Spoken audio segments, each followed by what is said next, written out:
ಯಾರು experienced trainers ಇರ್ತಾರಲ್ಲ ಅವ್ರ ಮಾತು ಕೇಳಿ ಬೇಸಿಕ್ಸಿಗೆ ನೀವು ಸ್ಟಿಕ್ ಆನ್ ಆಗಿ ಫಾರ್ಮ್ ಪ್ರಾಪರಾಗಿ ಮೇಂಟೈನ್ ಆಗಿರ್ಬೋದು, ವೇಟ್ಸ್ ಯಾವ ಥರ ಹಾಕೋದಾಗಿರ್ಬೋದು, ಹೆಂಗೆ ನೀವು ಪ್ರೋಗ್ರೆಸಿವ್ ಓವರ್ಲೋಡ್ ಮಾಡೋದಾಗಿರ್ಬೋದು. ಸೊ ಈ ಥರ ನೀವು ಮಾಡ್ತಾ ಹೋದ್ರಿ ಅಂತಂತಂದ್ರೆ ಆಟೋಮೆಟಿಕ್ಲಿ ನಿಮ್ಮದು ಬಾಡಿ ಇಂಪ್ರೂವ್ ಆಗ್ತೈತಿ. ಆರೋಗ್ಯ ಯಾರಿಗೆ ಬೇಡ ಹೇಳಿ. ದೈಹಿಕ ಮತ್ತು ಮಾನಸಿಕ ಆರೋಗ್ಯವನ್ನು ಕಾಪಾಡಿಕೊಳ್ಳಲು ನಿಯಮಿತ ವ್ಯಾಯಾಮ ಅತ್ಯಗತ್ಯ. ವ್ಯಾಯಾಮವು ಜೀವನ ಶೈಲಿ ಹಾಗೂ ಕಾಯಿಲೆಗಳನ್ನು ತಡೆಯಲಿಕ್ಕೆ ಸಹಾಯಕವಾಗಿದೆ. ವ್ಯಾಯಾಮದಿಂದ ದೇಹದ ತೂಕವನ್ನು ನಿಯಂತ್ರಣದಲ್ಲಿಡಲು ಮತ್ತು ಬೊಜ್ಜು ಕಡಿಮೆ ಮಾಡಲು ಸಹಾಯಕವಾಗುತ್ತದೆ. ಹಾಗಾದರೆ ಇನ್ನೇಕೆ ತಡ? ನಿಮ್ಮ ಆರೋಗ್ಯವನ್ನ ಕಾಪಾಡಿಕೊಳ್ಳಲು ಮತ್ತು ದೇಹವನ್ನ ಸದೃಢವಾಗಿ ರೂಪಿಸಿಕೊಳ್ಳಲು, ಅದರ ಜೊತೆಗೆ ಆಕರ್ಷಣೀಯವಾಗಿ ಕಾಣಲು ಈಗಲೇ ಧಾರವಾಡದಲ್ಲಿರುವ ಐರನ್ ಟೆಂಪಲ್ ಜಿಮ್ಗೆ ಭೇಟಿ ಕೊಡಿ. ವಿಳಾಸ ಮತ್ತು ಪೂರ್ಣ ಮಾಹಿತಿಗಾಗಿ ಪೂರ್ತಿ ವಿಡಿಯೋವನ್ನು ನೋಡಿ. ನನ್ನ ಹೆಸರು ಕಾರ್ತಿಕ್ ಹೆಂಗಾನವರ್. ಈ ಜಿಮ್ ಐರನ್ ಟೆಂಪಲ್ ಜಿಮ್ನ ಫೌಂಡರ್ ನಾನು. ಸೊ ನಾನು ಆ್ಯಕ್ಚುಲಿ ವರ್ಕೌಟ್ ಮಾಡೋಕ್ಕೆ ಸ್ಟಾರ್ಟ್ ಮಾಡಿ ಒಂದು 6 to 7 years ಆಯ್ತು. ಸೊ ವರ್ಕೌಟ್ ಮಾಡಿ ನನ್ನ ಬಾಡಿ ನಾನು ಟ್ರಾನ್ಸ್ಫಾರ್ಮ್ ಮಾಡ್ಕೊಂಡಾಗ ನನಗೇನು ಕಾನ್ಫಿಡೆನ್ಸ್ ಬಂತು, ನನ್ನ ಹೆಲ್ತ್ ಯಾವ ಥರ ಇಂಪ್ರೂವ್ ಆಯ್ತು. ಸೊ ಅದೇ ಥರನೂ ನಾನು ಬೇರೆ ಜನಕ್ಕೂ ಮಾಡಬೇಕು ಅನ್ನೋ ಒಂದು ಕಾರಣದಿಂದ ನಾನು ಈ ಜಿಮ್ಮನ್ನು ಸ್ಟಾರ್ಟ್ ಮಾಡಿದೆ. ಈ ಜಿಮ್ ಸ್ಟಾರ್ಟಾಗಿ ಈಗ 1 ವರ್ಷ ಆಯ್ತು. ಸೊ ಮೇನ್ ಅಂತಂದರೆ ನಾವು ಜಿಮ್ಮಿಗೆ ಬರೋದು ಬರೀ ಬಾಡಿ ಮಾಡ್ಬೇಕು, ಬೈಸೆಪ್ ಮಾಡ್ಬೇಕು, ಚೆಸ್ಟ್ ಮಾಡ್ಬೇಕು ಅದಲ್ಲ ರೀ. ಸೊ ಮೇನ್ ಜಿಮ್ಮಿಗೆ ಬರೋದು ಯಾಕಂತಂದ್ರೆ ಒಂದು ಲೈಫ್ ಸ್ಟೈಲ್ ಮಾಡ್ಕೋಬೇಕು, ನಿಮ್ಗೊಂದು ಡಿಸಿಪ್ಲಿನ್ ಬಿಲ್ಡ್ ಆಕೈತಿ. ಸೊ ನೀವು ಒಂದು ದಿವಸದ 1 ತಾಸು ನಿಮ್ಮ ಬಾಡಿಗೋಸ್ಕರ ಕೊಡತ್ತೀರಿ ಅಂತಂತಂದ್ರೆ ನೀವು ಎಷ್ಟು ಡಿಸಿಪ್ಲಿನ್ಡ್ ಅದೀರಿ ಅಂತೇಳಿ ತೋರಿಸ್ತೈತಿ. ಪ್ಲಸ್ ನೀವು ಆಹಾರ ಏನು ಸೇವಿಸ್ತಿರಲ್ಲ ಅದು ಎಷ್ಟು ನೀವು ಡಿಸಿಪ್ಲಿನ್ಡಾಗಿ ತಿಂತೀರಿ ಅನ್ನೋದು ಅದು ಮ್ಯಾಟ್ರ್ ಆಕೈತಿ. ಏನಿಲ್ಲ ಈಗ ನಾನು ಬರೀ ಜಿಮ್ ಅಷ್ಟೇ ಮಾಡ್ತೀನಿ, ಆಮೇಲೆ ಹೊರಗಿನ ಹೆಂಗೆ ಬೇಕಂತ ತಿಂತೀನಿ ಅಂದರೂ ನಡೆಯಂಗಿಲ್ಲ. ಸೊ ಅದಕ್ಕೆ ಬಾಡಿ ಆಗಂಗಿಲ್ಲ. ಸೊ ಜಿಮ್ ಅಂತಂದ್ರೆ ಏನು ರೀ, ಎಲ್ಲರ ತಲೆಗೆ ಏನಿರ್ತೈತಿ, ನಾನು ಜಿಮ್ ಬಂದು ಕೂಡ ನನ್ನ ಬಾಡಿ ಆಗಿಬಿಡ್ಬೇಕು ಅಂತೇಳಿ ಇರ್ತೈತಿ. ಅಷ್ಟು ಸುಲಭ ಇಲ್ಲ. ಸೊ ನೀವು ಜಿಮ್ಮಿಗೆ ಬಂದು ಪ್ರಾಪರಾಗಿ ಎಷ್ಟು ನೀವು ಇಲ್ಲೇ 1 ತಾಸು ನೀವು ಏನು ವರ್ಕೌಟ್ ಮಾಡ್ತೀರಲ್ಲ ಅಷ್ಟು ಇನ್ನು ಮಿಕ್ಕಿದ 23 ತಾಸು ನೀವು ಏನು ತಿಂತೀರಿ ಅದೇ ಮ್ಯಾಟ್ರ್ ಆಕೈತಿ. ಸೊ ಎಲ್ಲ ನಾವು ಫುಲ್ ಪ್ರೀಮಿಯಮ್ ಮೇಂಟೈನ್ ಮಾಡೀವ್ರಿ. ಕಂಪ್ಲೀಟ್ AC ಐತಿ ಜಿಮ್ ಒಳಗೆ. Plus full highly equipped materials ಎಲ್ಲ ಅದಾವೆ. ಸೊ ಆಮೇಲೆ ನಂದು ಇದೇ ಫೀಲ್ಡ್ ಒಳಗನ ಒಂದು 5 ವರ್ಷ ನಾನು ಮುಂಚೆ ಒಂದು 4 ವರ್ಷ ನಾನು ಟ್ರೈನರಾಗಿ ಸೇವೆ ಸಲ್ಲಿಸೀನಿ. ಸೊ ಈಗ 1 ವರ್ಷ ಆಯ್ತು ನಾನು ಸ್ವಂತ ಜಿಮ್ ತೆಗೆದೆ. ಸೊ ಒಂದು 5 ವರ್ಷ ಎಕ್ಸ್ಪೀರಿಯನ್ಸ್ ಐತಿ. ಸೊ ನನಗೆ ಗೊತ್ತೈತಿ ಈಗ ಏನು ಮಾಡಿದ್ರೆ ಏನಾಗ್ತೈತಿ, ನಿಮ್ಮದು ಬಾಡಿ ಯಾವ ಥರ ಚೇಂಜ್ ಆಗ್ತೈತೆ ಅಂತೇಳಿ. ಈಗ ಹೆಂಗಾಗ್ಬಿಟ್ಟೈತಿ ರೀ, ಟ್ರೆಂಡಾಗಿ ಬಂದುಬಿಟ್ಟೈತಿ ಸೋಷಿಯಲ್ ಮೀಡ್ಯಾದಾಗ. ಏನು ನಿಮ್ಮದು ಬೇಸಿಕ್ಸ್ ಏನೈತಿ ಅದನ್ನ ನೀವು ಫಾಲೋ ಮಾಡ್ಕೊತ ಹೋದ್ರಿ ಅಂತಂದ್ರೆ ಆರಾಮಾಗಿ ಬಾಡಿ ಆಗ್ತೈತಿ, ನಿಮ್ಮ ಹೆಲ್ತು ಮೇಂಟೈನ್ ಆಗ್ತೈತಿ. ಬಟ್ ಈಗ ಸೋಷಿಯಲ್ ಮೀಡಿಯಾ ಗಿಮಿಕ್ ಏನಂತಂದ್ರೆ ಏನಾರ ಒಂದು ಎಕ್ಸ್ಟ್ರೀಮ್ ಇದ್ದಿದ್ದು ಒಂದು ವರ್ಕೌಟ್ ಹೇಳ್ಬಿಡ್ತಾರೆ, ಯಾಕಂದ್ರೆ ಅವ್ರಿಗೆ ವ್ಯೂಸ್ ಬೇಕಾಗಿರ್ತೈತಿ. ಯಾರು ಎಕ್ಸ್ಪೀರಿಯನ್ಸ್ಡ್ ಟ್ರೈನರ್ಸ್ ಇರ್ತಾರಲ್ಲ ಅವ್ರ ಮಾತು ಕೇಳಿ ಬೇಸಿಕ್ಸಿಗೆ ನೀವು ಸ್ಟಿಕ್ ಆನ್ ಆಗಿ ಫಾರ್ಮ್ ಪ್ರಾಪರಾಗಿ ಮೇಂಟೈನ್ ಆಗಿರ್ಬೋದು, ವೇಟ್ಸ್ ಯಾವ ಥರ ಹಾಕೋದಾಗಿರ್ಬೋದು, ಹೆಂಗೆ ನೀವು ಪ್ರೋಗ್ರೆಸಿವ್ ಓವರ್ಲೋಡ್ ಮಾಡೋದಾಗಿರ್ಬೋದು. ಸೊ ಈ ಥರ ನೀವು ಮಾಡ್ತಾ ಹೋದ್ರಿ ಅಂತಂತಂದ್ರೆ ಆಟೋಮೆಟಿಕ್ಲಿ ನಿಮ್ಮದು ಬಾಡಿ ಇಂಪ್ರೂವ್ ಆಗ್ತೈತಿ. ಜಿಮ್ ಬರೋದು ಬರೀ ಬಾಡಿ ಮಾಡ್ಕೊಳ್ಳೋಕ್ಕಲ್ಲ, ಇನ್ನೊಂದು ನಾವು ಲೈಫ್ ಸ್ಟೈಲ್ ಮಾಡ್ಕೋಬೇಕು. ಸೊ ನೀವು ಲೈಫ್ ಸ್ಟೈಲ್ ಮಾಡ್ಕೊಂಡು ನೀವು ಹೆಂಗೆ ಲಾಂಗ್ ಜರ್ನಿ ಒಳಗೆ ನೀವು ವರ್ಕೌಟ್ ಮಾಡ್ತಾ ಹೋಗ್ತೀರಿ, ಪ್ರಾಪರ್ ಡೈಟ್ ಮಾಡ್ತಾ ಹೋಗ್ತೀರಲ್ಲ, ಆಟೋಮೆಟಿಕ್ಲಿ ನಿಮ್ಮ ಬಾಡಿ ಚೇಂಜ್ ಆಗ್ತಾ ಹೋಗ್ತೈತಿ.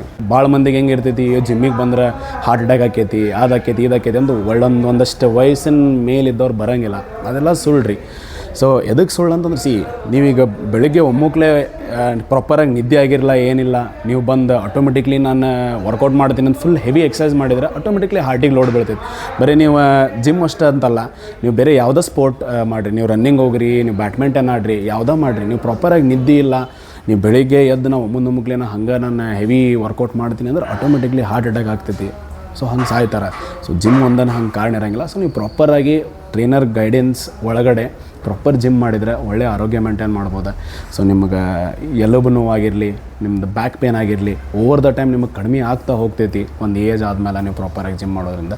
ಸೊ ದಯವಿಟ್ಟು ಬರ್ರಿ ಜಿಮ್ಮಿಗೆ. ಐರನ್ ಟೆಂಪಲ್ ಜಿಮ್ ಅಂತೇಳಿ ಜಯನಗರ್ ಲಾಸ್ಟ್ ಸ್ಟಾಪ್ದಾಗ ಐತಿ, 2nd ಫ್ಲೋರ್ದಾಗ. ಬರ್ರಿ ಎಲ್ಲರೂ. ಈಗ ಅವರೆಲ್ಲ ಚಲೋ ಟ್ರೈನ್ ಮಾಡ್ತಾರೆ. ಜಿಮ್ ಅಂತೂ ಅಗದಿ ಪರ್ಫೆಕ್ಟ್ ಐತಿ, ನೀಟಾಗಿ ಮೇಂಟೈನ್ ಮಾಡ್ತಾರೆ. ಫಸ್ಟ್ ಆಫ್ ಆಲ್ ಅವ್ರ ಹಾರ್ಟ್ಲಿ ಭಾಳ ಚಲೋ ಅದಾರ, ಎಲ್ಲರಿಗೂ ಚಲೋ ಟ್ರೀಟ್ ಮಾಡ್ತಾರೆ. ಮನುಷ್ಯನಿಗೆ ನಿದ್ದೆ ಹೇಗೆ ಆರೋಗ್ಯಕರವೋ, ಗಿಡಕ್ಕೆ ನೀರು ಎಷ್ಟು ಮುಖ್ಯವೋ, ಮನುಷ್ಯನ ದೇಹಕ್ಕೆ ಆರೋಗ್ಯವೇ ಬಹಳ ಪ್ರಮುಖವಾದಂಥದ್ದು. ಒಳಗಿರೋ ಸಿಸ್ಟಮ್ ಎಲ್ಲ ಕೆಟ್ಟ 100% ಆದಾಗ ಅದ್ರ ನಮ್ಗೆ ಗೊತ್ತಾಗತ್ತೆ ಹಿಂಗೆ ಆಗೈತಿ ಅಂತ. ಅವಾಗ ನಮ್ಮನ್ನ ಅದು ಹೇಳೋಕೆ ಬಿಡೋಲ್ಲ, ಗೊಂದಲಕ್ಕೆ ಬಿಡೋದಲ್ಲ. ಆರೋಗ್ಯವು ಮನುಷ್ಯನಿಗೆ ತುಂಬ ಲಾಭದಾಯಕವಾದದ್ದು. ಆರೋಗ್ಯದಕ್ಕಿಂತ ಮತ್ತೊಂದು ಸಂಪತ್ತಿಲ್ಲ, ಆರೋಗ್ಯದಕ್ಕಿಂತ ಮತ್ತೊಂದು ಚೈತನ್ಯ ಇಲ್ಲ, ಆರೋಗ್ಯದಿಂದ ಇನ್ನೊಂದು ಸುಖ ಇಲ್ಲ. ಆರೋಗ್ಯ ಇದ್ದಾಗ ನಿಮ್ಮ ಕಣ್ಣಿಗೆ ಕಾಣ್ತಕ್ಕಂಥ ಎಲ್ಲ ವಸ್ತುಗಳು ಭಾಳ ಸೌಂದರ್ಯವಾಗಿ ಕಾಣ್ತವೆ. ಮಾಂಸಖಂಡಗಳನ್ನು ಸ್ನಾಯುತ ಮಾಡ್ಬೇಕಂದ್ರೆ ಉತ್ತಮವಾದ ವ್ಯಾಯಾಮ ಶಾಲೆಗೆ ಹೋಗಿ ಒಳ್ಳೆಯ ಗುರುಗಳ ಮೂಲಕ ಅವರ ಸಲಹೆದಂತೆ ಅನೇಕ ಯೋಗಾಭ್ಯಾಸ ಅಂತ ಹೇಳ್ತೀವಿ ಅದಕ್ಕೆ, ಅವನ್ನೆಲ್ಲ ನೀವು ಮಾಡಬೇಕು. ಆವಾಗ ನಿಮ್ಮಲ್ಲಿ ಇರ್ತಕ್ಕಂಥ ಬ್ಯಾಕ್ ಪೇನ್ನು, ಕುತ್ತಿಗೆ ನೋವು, ಬೆನ್ನು, ಮೋಸಖಂಡಗಳ ಸೆಳೆತ, ನರಬಲ ದೌರ್ಬಲ್ಯ ಕೂಡ ಆ ವ್ಯಾಯಾಮದ ಮೂಲಕ ಅದನ್ನು ಶಮನ ಮಾಡಬಹುದು. ಉತ್ತಮ ದೇಹದ ಆರೋಗ್ಯಕ್ಕಾಗಿ ನೀವು ಐರನ್ ಟೆಂಪಲ್ ಜಿಮ್ ಇದರ ಮಾಲೀಕರು ಕಾರ್ತಿಕ್ ಕೆಂಗನವರ್, ಅವ್ರನ್ನ ಭೇಟಿಯಾಗ್ರಿ, ಒಳ್ಳೆ ವ್ಯಾಯಾಮ ಮಾಡಿರಿ, ಸದೃಢ ಆರೋಗ್ಯ ಬೆಳೆಸ್ರಿ ಅಂತ ಹೇಳ್ತಾ ನಮ್ಮ ಸತ್ತಾಪುರ ಕೊನೆಯ ಬಸ್ ಸ್ಟಾಪಿನ ಹತ್ತಿರ ಆಧುನಿಕ ಒಂದು ಜಿಮ್ ಅನ್ನು ಎಲ್ಲರಿಗೂ ಅವಕಾಶ ಮಾಡಿಕೊಟ್ಟಿದ್ದಾರೆ. ಈ ಜಿಮ್ ಎಲ್ಲ ನಾಗರಿಕರು ಉಪಯೋಗ ತಗೊಂಡು ತಮ್ಮ ಆರೋಗ್ಯವನ್ನು ಕಾಪಾಡಿಕೊಳ್ಳಬೇಕು, ಆಧುನಿಕ ತಂತ್ರಜ್ಞಾನಗಳನ್ನು ಬಳಸ್ಕೋಬೇಕಂತೇಳಿ ತಮ್ಮೆಲ್ಲರಿಗೂ ಕೇಳ್ಕೊತೀನಿ. ಐರನ್ ಟೆಂಪಲ್ ಜಿಮ್ ಅನ್ನುವಂಥದ್ದು ಪ್ರಾರಂಭ ಆಗಿ 1 ವರ್ಷ ಆಗಿದೆ. ಯುವ ಮನಸ್ಸುಗಳನ್ನು ಆರೋಗ್ಯಯುತವಾದ ಜೀವನ ಶೈಲಿಗೆ ಉತ್ತಮ ರೀತಿಯಾದಂಥ ತರಬೇತಿಯನ್ನು ಕಾರ್ತಿಕ್ ಅವರು ಮತ್ತು ಅವರ ಬಳಗದವರು ನೀಡ್ತಾ ಇದ್ದಾರೆ. ಆಧುನಿಕ ಜೀವನದಲ್ಲಿ ಆರೋಗ್ಯ ಕಾಪಾಡಿಕೊಳ್ಳೋದು ಬಹಳ ಮಹತ್ವದ್ದಿದೆ. ಮೊದಲೆಲ್ಲ ಸಗತಿಗಡ್ಡಿ ರೈತರು ಹೊಲದಾಗ ಕೆಲಸ ಮಾಡ್ತಿದ್ರು. ಈಗ ಎಲ್ಲ ಯುವಕರಿಗೆ ಹೊಲದಾಗ ಕೆಲಸ ಮಾಡೋದು ಕಡಿಮೆಯಾಗಿದೆ. ಆದ್ದರಿಂದ ಶುಗರ್, BP, ಆರೋಗ್ಯ ಸಮಸ್ಯೆಗಳು ತುಂಬ ಆಗ್ತಾಯಿದೆ. ಇಂಥ ಸಮಯದಲ್ಲಿ ಅಲ್ಲೊಂದು ಉತ್ತಮವಾದ ಆರೋಗ್ಯವನ್ನು ಕಾಪಾಡಿಕೊಳ್ಳಲು ಅನುಕೂಲ ಆಗುವ ರೀತಿಯಲ್ಲಿ ಜಿಮ್ಮನ್ನು ಮಾಡಿದ್ದಾರೆ. ಎಲ್ಲರೂ ನಿಮ್ಮ ಆರೋಗ್ಯ ಕಾಪಾಡ್ಕೋಬೇಕಾದ್ರೆ ನೀವು ಜಿಮ್ಮಿನಲ್ಲಿ ನಿಮ್ಮ ಕಸರತ್ತುಗಳನ್ನು ತೋರಿಸಿ ನಿಮ್ಮ ಆರೋಗ್ಯವನ್ನು ಕಾಪಾಡಿಕೊಳ್ಳ್ರಿ. the main source for the body is that you have to do some physical exercises under the guidance of a good master. You may not do the exercise what you like and what you think, but you do the exercise taking the advice of a good masters and the experienced master. Then only you have get the benefit from that to do the exercise. आरोग्य से बड़ा कुछ नहीं है. दौलत, संपत्ति, ये सब भी दुखी का बात है.